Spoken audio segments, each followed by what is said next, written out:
Hello बच्चों, कैसे हैं आप सब। उम्मीद है अच्छे होंगे। आज भूगोल के क्लास 10th के पहला चैप्टर का एक महत्वपूर्ण टॉपिक जिसका नाम है मृदा, हम उसी को डिस्कस करने वाला हूँ। ठीक है। मृदा काफी इम्पोर्टेंट टॉपिक है।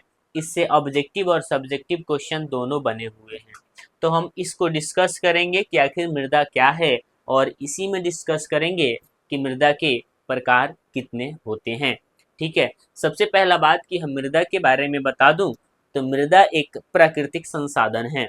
हमने फिर से बोला कि मृदा एक प्राकृतिक संसाधन है जिसे मानव ने नहीं बनाया, प्रकृति ने खुद बनाया। यह प्रकृति में स्वतः उत्पन्न हुआ है। हम मृदा की बात करें तो मृदा एक असंगठित पदार्थों का सम्मिलित रूप है। यानी कि मृदा के अंदर, मिट्टी के अंदर बहुत सारी अलग अलग पदार्थ आपको मिलने को देखने को मिलेगा। ठीक है, जिसे हम खनिज के रूप में प्राप्त कर लेते हैं। ठीक।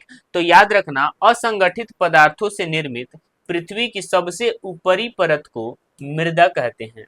याद रखना, मृदा किसे कहते हैं, मिट्टी, मृदा क्या है, सोयल किसे कहते हैं, तो पृथ्वी की सबसे ऊपरी परत को हम मृदा कहते हैं। तो यहाँ पर लिखा भी है डेफिनेशन, अगर आपसे एग्जाम में पूछे कि मृदा किसे कहते हैं, तो उसका आंसर क्या होगा, असंगठित पदार्थों से, ठीक है, असंगठित पदार्थों से निर्मित पृथ्वी की सबसे ऊपरी परत को मृदा कहते हैं। यानी कि आपको समझ में आ गया होगा कि मृदा किसे कहते हैं। अब हम जान लेते हैं कि आखिर मृदा का निर्माण कैसे हुआ है, मृदा का निर्माण कैसे होता है, मृदा की बनावट कैसे होती है। तो याद रखेंगे कि मृदा के निर्माण में लाखों करोड़ों वर्ष लग जाते हैं। जब पृथ्वी की बड़ी बड़ी चट्टानें किसी न किसी कारण से हवा, पानी या फिर वर्षा या धूप, गर्मी के कारण पृथ्वी की बड़ी चट्टानें टूट कर किसी जगह पर गिर जाती है और वह बिखर जाती है, तो लाखों करोड़ों बार वर्ष बाद वह टुकड़ा मिट्टी का रूप ले लेता है। यानी कि मिट्टी के निर्माण में कई साल, कई सौ वर्ष लग जाते हैं। और इसके निर्माण में रासायनिक क्रियाएं भी शामिल होती है, क्योंकि करोड़ों वर्ष लगते हैं तो ये जा करके पत्थर पिघलते हैं, पिघलने के बाद वह किसका रूप ले लेते हैं, तो मिट्टी का रूप ले लेते हैं। आइए हम जानते हैं कि मृदा का निर्माण कैसे होता है।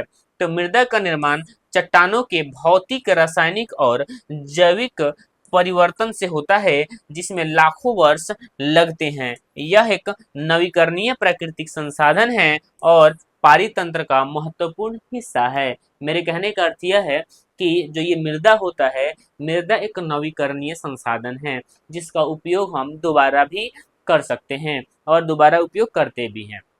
तथा इस हमारे पारितंत्र में, इस ब्रह्मांड का सबसे महत्वपूर्ण संसाधन है, क्योंकि जो भी आर्थिक क्रिया संपादित होती है, सब किसी न कहीं मृदा पर ही होता है। तो उम्मीद है बात समझ में आ गया होगा कि मृदा का निर्माण कैसे होता है। एक बात याद रखना कि मृदा के निर्माण में लाखों वर्ष लग जाते हैं, लाखों करोड़ों वर्ष लगते हैं मृदा के निर्माण होने में। और पृथ्वी की देखिए ना, बड़ी बड़ी चट्टानें जब टूट करके नीचे गिरती है और बिखर जाती है, और बिखरने के बाद कई वर्ष लग जाते हैं, वर्षों लग जाते हैं, और वर्षों बाद यह क्या होता है, धीरे धीरे मृदा का रूप लेता है और वह मृदा के रूप में परिवर्तित हो जाता है, और यही मृदा में हम लोग फसल वगैरह उगाते हैं। ठीक है, उम्मीद है बात समझ में आया होगा। अभी हम जानेंगे मृदा के प्रकार, कि आखिर मृदा के प्रकार कितने होते हैं। ठीक है। तो एक बात और याद रखना, मृदा के निर्माण के हम कारक भी देख लेते हैं कि मृदा के निर्माण में कौन कौन से कारक मौजूद है। ये भी एग्जाम में पूछा हुआ है कि मृदा निर्माण के कारक को लिखें। तो इसका आंसर क्या होगा, जरा ध्यान से देखना। अभी हालांकि उसके बारे में बता भी दिए हैं कि मृदा का निर्माण कैसे होता है, उसमें क्या क्या भूमिकाएं, किस किस क्षेत्र का भूमिका होता है कि मृदा का निर्माण होता है। सबसे पहले बात कि वर्षा होगा तो कहीं ना कहीं मान लेते हैं किसी चट्टान, कोई चट्टान है, ठीक है, और काफी गर्मी हो रही है, फिर वर्षा हुआ तो ठंडा होता है, फिर धूप आया, गर्मी ठंडी के कारण वो सिकुड़ेगा और फैलेगा, सिकुड़ते फैलने के दरमियान वह टूट जाता है। आंधी तूफान बहेगा तो घर्षण होगा, घर्षण के कारण भी वो टूट जाता है और बिखर जाता है। तो इन सभी प्रक्रियाओं के कारण मृदा का निर्माण होता है। उसके कारक में सबसे पहला पॉइंट क्या है, उचावच और धरातल की आकृति।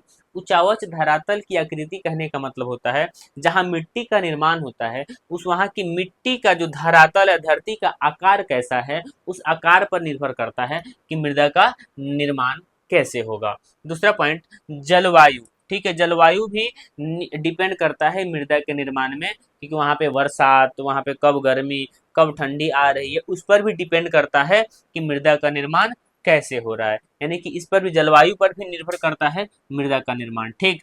दूसरा है वनस्पति। वनस्पति भी ये मृदा के निर्माण के प्रमुख कारक भी है, क्योंकि मृदा का जब निर्माण होता है तो इसमें वनस्पति की भी भूमिका होती है, क्योंकि धीरे धीरे जब वहाँ पर पेड़ पौधा का रूप लेगा तो वह वहाँ पे उपस्थित जितने भी चीजें हैं सब वो मिट्टी में बदलते चला जाएगा धीरे धीरे। दूसरा है जैविक पदार्थों का भी महत्वपूर्ण रोल होता है मृदा के निर्माण में, तथा खनिज का भी खनिज कण का भी महत्वपूर्ण रोल होता है मृदा के निर्माण में। साथ ही साथ उसमें समय का सबसे बड़ा योगदान होता है मृदा के निर्माण में, क्योंकि मृदा के निर्माण में काफी वर्ष लगते हैं, लाखों वर्ष लग जाते हैं मृदा के निर्माण होने में। तो ये थे मृदा निर्माण के कारक, आप अच्छे से याद रखेंगे, आराम से कोई भी 3 को याद रखना, उसमें नंबर मिल जाएगा। हालांकि अगर पूरा याद कर लेते हो तो ज्यादा बेहतर होगा। हम जानेंगे मृदा के प्रकार कि आखिर मृदा कितने प्रकार के होते हैं। ठीक है, अगर हम पूरे प्रकार के बारे में डिस्कस करूं अच्छे से तो काफी लंबा लेक्चर हो जाएगा, इसीलिए हम यहाँ इतना ही तक रखेंगे कि मृदा के प्रकार कितने हैं। सबसे पहला बात कि मृदा के प्रकार कितने होते हैं, तो 6 होते हैं। अगर एग्जाम में पूछेगा कि भारत में कितने प्रकार की मृदा पाए जाते हैं, तो आपका आंसर क्या होगा, 6 प्रकार के होते हैं। याद रखेंगे एक बात और, कि जो मिट्टी होती है, मिट्टी के सभी जगह का जो शेप होता है, आकृति होता है, एक जैसा नहीं होता है। यही कारण है कि मिट्टी का जो आकार अलग अलग होने के कारण उसका प्रकार भी बदल जाता है। सबसे पहला मृदा का नाम क्या है, तो जलोढ़ मिट्टी। जलोढ़ मिट्टी कहने का अर्थ यह है कि जहाँ पर हर वर्ष बाढ़ आती है तो उसे जलोढ़ मिट्टी कहते हैं। तो मृदा का पहला प्रकार हो जाएगा जलोढ़ मिट्टी। ठीक है, दूसरा हो जाएगा काली मिट्टी। ठीक है, तीसरा हो जाएगा लाल या पीली मिट्टी। ठीक है, ये मृदा के प्रकार हो जाएगा।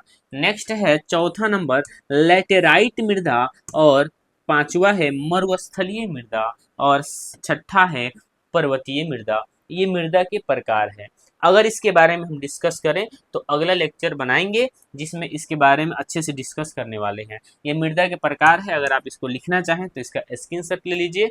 और ये मृदा के निर्माण के कारक है। किसी प्रकार के अगर आपको डाउट हो तो कमेंट बॉक्स में जरूर लिखें, और आपको लिखना है तो इसका स्क्रीनशॉट ले लीजिए। हम इस लेक्चर में यहीं तक रखेंगे। धन्यवाद, इसका स्क्रीनशॉट ले लीजिए।